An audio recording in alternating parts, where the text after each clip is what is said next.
Now what does equilibrium means?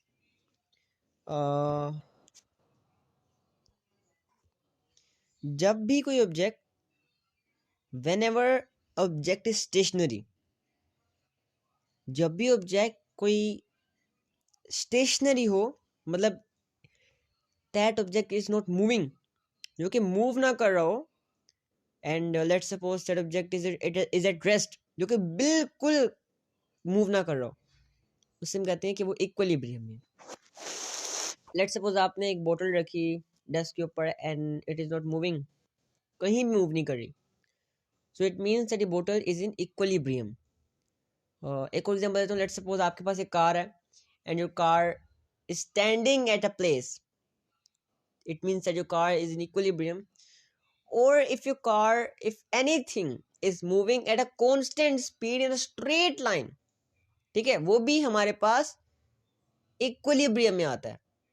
Okay, अब equilibrium में क्यों आता है? जो हमारे पास हर तरफ से जितनी भी फोर्सेस लग रही होती हैं वो सब एक दूसरे को कैंसिल आउट कर रही होती है। ठीक है, the term equilibrium means that an object keeps doing what it's doing without any changes. Okay, now equilibrium, therefore if the object is moving, if the object is moving, it will continue to move in a straight line. If it is stationary, it will remain stationary, the object will also start or drop turning. अच्छा, अब वो कह रहे हैं कि basically equilibrium हम कहते हैं, इक्विलिब्रियम एक टर्म है जो कि उन ऑब्जेक्ट्स को दी जाती है जो कि या तो स्टेशनरी होते हैं, जो कि मूव नहीं कर रहे होते, और या फिर कॉन्टीन्यूसली मूव कर रहे होते हैं कांस्टेंट स्पीड पे विदाउट चेंजिंग डायरेक्शन और विदाउट फॉलिंग डाउन, उन्हें हम कहते हैं equilibrium. Okay, now these conditions require two things. The forces on the object must be balanced, कि जितनी भी फोर्सेस होती हैं ऑब्जेक्ट पर वो सारी बैलेंस्ड होनी चाहिए, सारे एक दूसरे के इक्वल होनी चाहिए। और क्लॉकवाइज और एंटी क्लॉकवाइज मूवमेंट, मतलब ना तो वो क्लॉकवाइज रोटेट करे और ना ही वो एंटी क्लॉकवाइज रोटेट करे। Okay, now you can see over here, this car is in equilibrium. Why? When the forces and moments of on a car are balanced, the object will remain in equilibrium. अच्छा, हो गया। I know you haven't done this yet, but try कीजिए कुछ समझने की। ठीक है, मैं इंशाल्लाह ताला आपको संडे को समझा दूंगा सारा ये फोर्सेस वगैरह। बेसिकली ये कह रहे हैं कि बेसिकली देखिए कार है, मैं आपको इजी वर्ड्स में समझाता हूँ। ये कार है, अब देखिए यार, ना तो ये इस तरफ गिर रही है, ना तो ये इस तरफ गिर रही है, ना ये ऊपर की तरफ जा रही है, ना ये पीछे आ रही है, ये आगे की तरफ जा रही है, वो भी कांस्टेंट स्पीड से। मतलब कांस्टेंट स्पीड क्या मतलब? मतलब ये हो सकता है कि भाई जो पीछे हमारी रिजल्टेंट फोर्स लग रही है ना, यू कैन से जो एयर रेजिस्टेंस होती है और जो हमारी स्पीड होती है, they are equal. Now what is air resistance? आपने देखा हो गाड़ी में जब आप बैठे हो तो जब आप हाथ बाहर निकालते हो तो देखते हैं आपके हाथ पर ना फोर्स लग रही होती है, हवा की, हवा आपके हाथ को पीछे ड्रैग कर रही होती है, उसे हम कहते हैं air resistance, sometimes drag force भी कहते हैं। तो बेसिकली वो और आपकी कार के जो इंजन जो फोर्स लगा रहा होता है वो सेम हो जाता है। कार की जो थर्स्ट फोर्स होती है ना, जो गाड़ी का इंजन लगाता है ना फोर्स, उसे हम कहते हैं थर्स्ट फोर्स, वो दोनों सेम हो जाती हैं, जिसकी वजह से हम इसको इक्विलिब्रियम में मानते हैं। लेकिन जब हमारी गाड़ी डायरेक्शन चेंज करती है ना, चाहे वो कांस्टेंट स्पीड ना क्यों ना हो, हमारे पास जो है ना ऑब्जेक्ट इक्विलिब्रियम में फिर नहीं रहता। ओके, ये कुछ टर्म्स ये मैंने आपको बताई थी आपको कि एक ऑब्जेक्ट जब इक्विलिब्रियम में होता है तो क्या टर्म्स एंड फैक्टर्स होते हैं। Now if the above two conditions are met then the object will be equilibrium. अब लेट्स सपोज हमारे पास एक देख सकते हैं यहाँ पर एक वुडन स्लैब है एंड हमारे पास दो ऑब्जेक्ट है यहाँ पर, देखिए ये नहीं ये। अब वो कह रहे हैं ना तो ऑब्जेक्ट इस तरह मूव कर रहा है, ना ऑब्जेक्ट इस तरह मूव कर रहा है, अपनी जगह पर खड़ा है, कहीं भी मूव नहीं कर रहा, ना नीचे ना ऊपर ना दाएं ना बाएं, कहीं पर भी मूव नहीं कर रहा। और you can say it is stationary, it is not moving at all. So basically this will also be an example of equilibrium. Okay, ये भी एक इक्विलिब्रियम है। अच्छा, जब ये दो चीजें basically balance forces and balanced moments ये जब होती हैं एक ऑब्जेक्ट पर बेसिकली एक ऑब्जेक्ट की जब मूवमेंट्स और फोर्सेस बैलेंस्ड होती है ना, then an object is in equilibrium. Now centre of mass. The center of mass of an object, sometimes called the center of gravity, is the point through which the weight of that object acts. अब आपको पता है wait जो होता है ना वो हर जगह से एक्ट नहीं करता है. अब एक ऑब्जेक्ट है, लेट्स सपोज हमारे पास एक स्क्वायर है या क्यूब है या मतलब कोई बोतल है, अब वो हर जगह से एक्ट नहीं करता है. सेंटर ऑफ मास सिर्फ एक जगह से एक्ट करता है, सिर्फ एक जगह से. अच्छा, अगर हर जगह से एक्ट कर रहा होता तो क्या अगर हम सेंटर ऑफ मास के ऊपर बेसिकली सेंटर ऑफ मास के ऊपर जो है उसको किसी भी चीज़ के ऊपर रखते हैं, लेट्स सपोज आपका आपने आपने फिंगर के ऊपर स्केल का सेंटर ऑफ मास रख दिया, वो नीचे क्यों नहीं गिर रहा? वो नीचे क्यों नहीं गिर रहा? वाई? अगर आप दूसरे पॉइंट्स पर रखते हैं, अगर आप दूसरे पॉइंट्स पर रखते हैं तो नीचे गिर जाता है ना? Because you are directly cancelling the centre of mass. जो वेट होता है आप उसको कैंसिल कर रहे हो, आप उसको ऊपर की तरफ पुश कर रहे हो, आप वेट के अगेंस्ट फोर्स लगा रहे हो, है ना?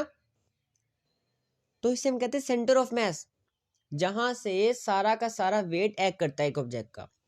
एक ऑब्जेक्ट का वेट सेंटर ऑफ मास से एक्ट करता है, जो कि सेंटर में होता है. Okay, for symmetrical objects of uniform density, वो ऑब्जेक्ट जो सिमेट्रिकल होते हैं और इनके जिनकी यूनिफॉर्म डेंसिटी होती है, such as symmetrical cardboard shapes होगी, उनके centre of mass you can see हम लाइंस बनाकर निकालते हैं. इस तरह से लाइंस ड्रॉ कर कर हम जहाँ पर साई लाइंस कोइंसाइड कर रही होती है ना, उस पॉइंट से हम लोग सेंटर ऑफ मास निकालते हैं, right? The centre of mass of a regular shape can be found by symmetry, or you can say when an object is suspended from a pivot, the object will always settle so that its center of mass comes to rest below the pivoting point. Okay, now what does this means? Let me explain you guys. हम जब भी किसी object को suspend करते हैं, कहीं से भी छोड़ते हैं ना, जिसका सेंटर ऑफ मास होता है ना, हमेशा जिसका सेंटर ऑफ मास होता है वो हमेशा नीचे वर्टिकल आता है. ओके, और लेट्स सपोज के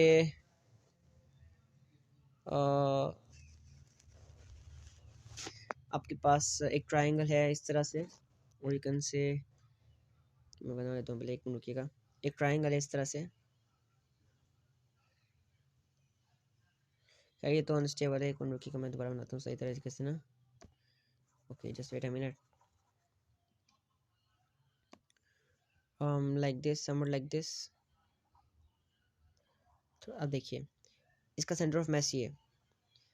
अब जब इसको सस्पेंड करेंगे, जब आप इसको सस्पेंड करेंगे यू विल सी कि भाई ये इस तरह हो जाएगा, समवट लाइक दिस. इसका जो सेंटर ऑफ मास है वो एक रेस्ट पर आ जाएगा. सेंटर ऑफ मास जो है वो एक रेस्ट पर आ जाएगा. ओके, सो आगे देखिए.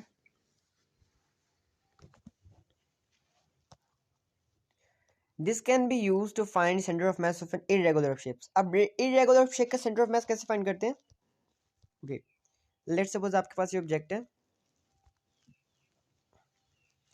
मैंने एक वीडियो ढूंढी थी रिसेंटली, मैंने यूट्यूब पर देखी थी, मैं आप लोगों के साथ शेयर करूंगा इंशाल्लाह ताला ना. ओके, आपने इस सब्जेक्ट के ऊपर रैंडमली 3 पॉइंट्स बनाने, लेकिन कुछ चीज़ों का आपने ध्यान रखना है कि भाई बिल्कुल एक दूसरे के करीब ना हो, इस तरह ना हो, ठीक है? एक ही लाइन में सारे ना हो. अब आपने ड्रॉ कैसे करना है, let me explain you guys. कि भाई एक दूसरे से काफ़ी फॉर अवे हो. लेट्स सपोज एक पॉइंट मैंने यहाँ बनाया, एक पॉइंट मैंने यहाँ बनाया, एंड एक पॉइंट यहाँ मैंने बनाया. This is my A, this is my B, and this is my C. अब करेंगे क्या भाई, आप कोई भी पॉइंट पर आप एक पिन डालेंगे, ठीक है? आप एक बिल्कुल बारीक सी पिन डालेंगे and you will let it go. अब क्या होगा, ग्रेविटेशनल फोर्स की वजह से ऑब्जेक्ट जो है वो रोटेट करेगा, ये ऑब्जेक्ट मूवमेंट करेगा and at a specific time rest पर आ जाएगा. एक टाइम पर ऐसी शेप में आ जाएगा वो बिल्कुल भी मूव नहीं करेगा. लेट्स सपोज कि आपने एक पिन अटैच की, आपने पिन अटैच की इस तरह से, यानी ऑब्जेक्ट हमारा वो इस तरह से रेस्ट पर आ गया. अब आपने क्या करना है, आपने उस पॉइंट से बिल्कुल स्ट्रेट लाइन बना देनी, बिल्कुल स्ट्रेट लाइन.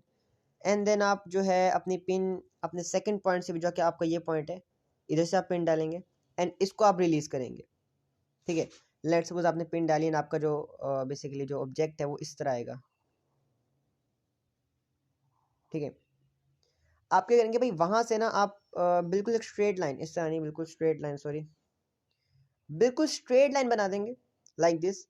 एंड आप ऐसा ही सेम थर्ड पॉइंट के साथ भी करेंगे, सेम करेंगे। अच्छा, फिर आप देखेंगे कि जब आप तीनों पॉइंट से इस तरह हर पॉइंट से उस ऑब्जेक्ट को सस्पेंड करके आप लाइंस ड्रॉ करते हैं ना, तो आपके पास एक ऐसा पॉइंट आएगा जहां पर वो तीनों लाइंस कोइंसाइड कर रही होंगी, तीनों लाइंस मीट कर रही होंगी। एंड वो स्पॉट जो है ना वो आपका सेंटर ऑफ मैस होगा। ओके, वो स्पॉट आपका सेंटर ऑफ मैस होगा। लेट्स सपोज हमारे पास सेंटर ऑफ मैस यहाँ पर आ गया। ओके, अच्छा, ओके, नाउ लेट्स सपोज आपके पास एग्जांपल आती है, मैं आपको एक और चीज़ सिखाता हूँ। ठीक है, आपके पास एक ऑब्जेक्ट आता है, लेट्स सपोज आपके पास एक लीव आता है, leave, someone like this. You guys have to tell me, ठीक है, मैं नहीं बताऊंगा।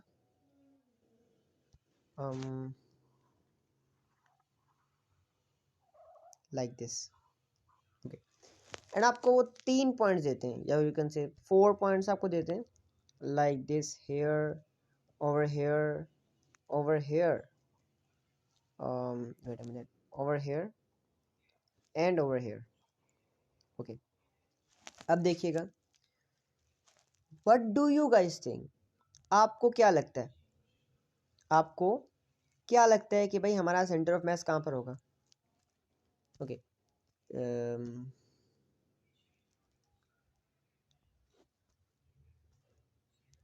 मुझे मार्क तो करने दो, ठीक है, A B and C. Okay, Moiz ने मार्क कर दिया। अच्छा, मुझे आप बताइए, हुआ, am I audible to you? हुआ, am I audible to you? Hello, Abdullah and हुआ, am I audible to you? मेरी वॉइस आ रही है आप लोगों को? जी जी, मुझे आप बताइए, आपको क्या लगता है सेंटर ऑफ मैस कहाँ पर होगा? वो पॉइंट जहां से इसका वेट एक्ट कर रहा होगा। ओके, ये हुई ने मार्क कर दिया। चले, अब सी क्यों, मैं एग्जांपल दूं। अच्छा, एक चीज हमेशा याद रखनी है, एक चीज आपने हमेशा याद रखनी है, जहां पर हमारा मैस सबसे ज्यादा होगा ना, where we have most of the mass, जहां पर हमारा mass most of the mass होगा, वहां पर हमारा सेंटर ऑफ मैस होगा। Okay, let me show you guys.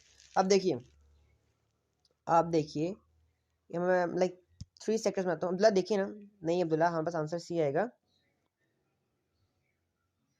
जी जी बिल्कुल, सी पर ही इंटरसेक्ट करेंगे, लेकिन वो टाइम बहुत ज़्यादा टाइम टेकिंग होगा, एंड वो आप बेसिकली जो है अपने एग्जाम्स में तो नहीं कर सकते, एग्जाम्स में कभी भी नहीं कर सकते, वो तो प्रैक्टिकल करना हो, सब देखते हैं। अच्छा, आपने करना है कि आपने 3 सेक्शन बनाने, 3 सेक्शन बनाने इस तरह से। अब्दुल्ला, मोइज एंड हुआ, व्हाट डू यू थिंक, कहाँ पर we have most of the mess, और which section have occupied most of the space?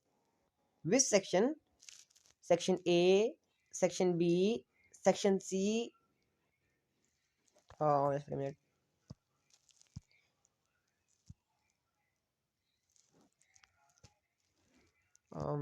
Okay, what do you guys think? Okay, Huriya set C. अब देखिएगा, हमारा जो मोस्ट ऑफ द मैस है और जो मोस्ट ऑफ द स्पेस है, it is occupied by सी। इसका मतलब हमारा सेंटर ऑफ मैस होगा वो भी यहीं पर होगा, हमारा सेंटर ऑफ मैस भी इधर ही कहीं होगा, राइट? ठीक है, okay, let me give you one more example. Okay, Moiz ने भी दे दिया, let me give you one more example. Let's suppose हमारे पास एक चीज़ है इस तरह से, इस तरह से। ओके, अब मुझे बताइए, this is my A, this is my B, ठीक है, this is my C and this is my D. Where is my centre of mass? What do you guys think, where is my centre of mass? B, why B? अब देखिए, and Huriya what do you think, आपको क्या लगता है centre of मास कहाँ पर है Huriya? Can you please tell me where is our centre of, okay अच्छा अब बी में क्यों है? अच्छा आपको पता है हम सेक्शंस बनाएंगे, इस तरह सेक्शंस बनाएंगे. Now you can C the most of the mass is occupied or the most of the space is occupied by the section B, right? हमारा फिर सेंटर ऑफ मास भी यहाँ पर होगा. ओके अच्छा हम सेंटर ऑफ मास फाइंड करने के लिए ना एक और चीज भी कर सकते हैं.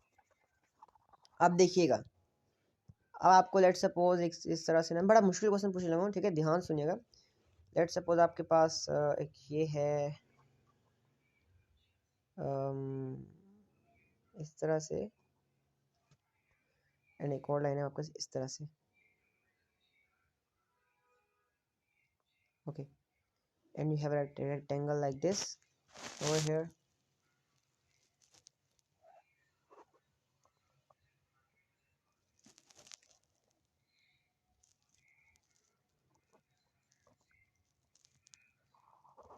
Okay, now देखिए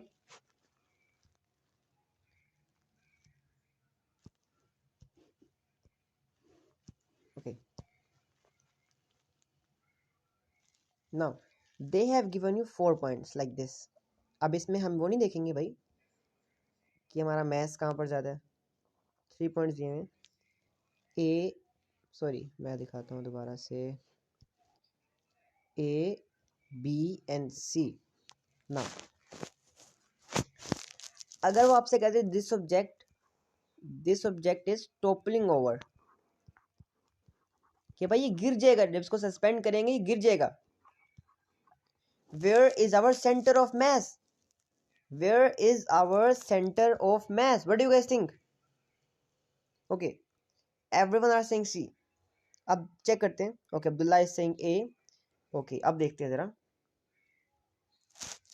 हमने ये करना है, इन सब पॉइंट से स्ट्रेट लाइन बनानी है. हमने इन सब पॉइंट से स्ट्रेट लाइन बनानी है, इस तरह से स्ट्रेट लाइन, बिल्कुल स्ट्रेट लाइन बनानी, बिल्कुल स्ट्रेट. इस तरह से स्ट्रेट जी, इस तरह स्ट्रेट है, इस तरह स्ट्रेट है, एंड आई गेस इस तरह स्ट्रेट है. Okay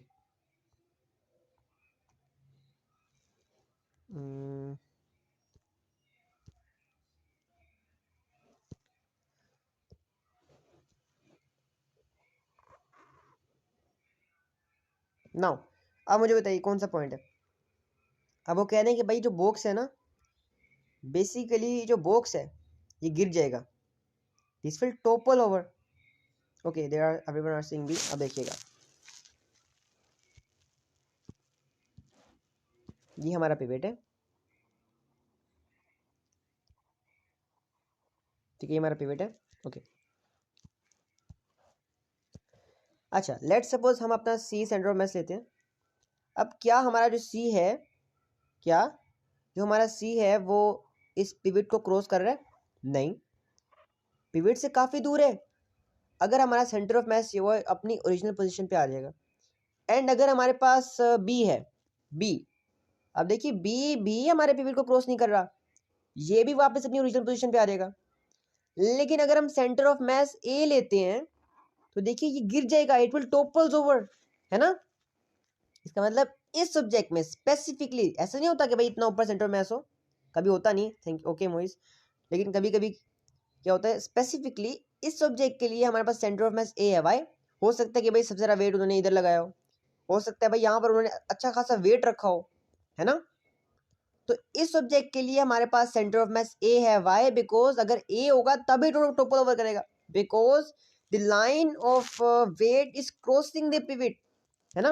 okay now I hope so this make sense. Now moving further. Okay the irregular shapes, मैंने आपको समझा दिया सारा ये किस तरह करते हैं. Okay moving head ahead.